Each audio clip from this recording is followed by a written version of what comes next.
themselves and try to build committees of community members and pinpoint leaders and pinpoint people who can organize and care about the neighborhood if they've been like long-term residents in it, and have them like autonomously do it without outside strangers coming in and intimidating long-term residents when they have no real connection to the community and no real investment in it.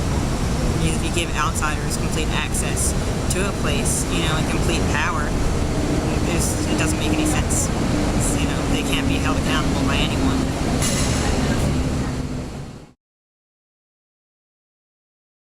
Okay, so I would say scale of 1 to 10, I feel probably 6 safe in my community because I'm an outsider and it's a relatively, not high crime neighborhood, but petty crime is, a problem.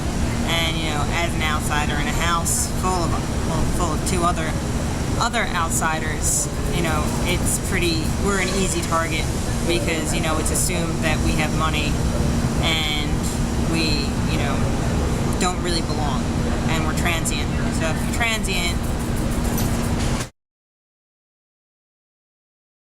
that kids in my neighborhood, which is, I guess, Kensington, around Trenton and Lehigh, just to give a picture of it, don't have that many green spaces or safe spaces to play at, just because of the conditions of the neighborhood. There are a lot of syringes out on the ground, and even though there are a couple parks,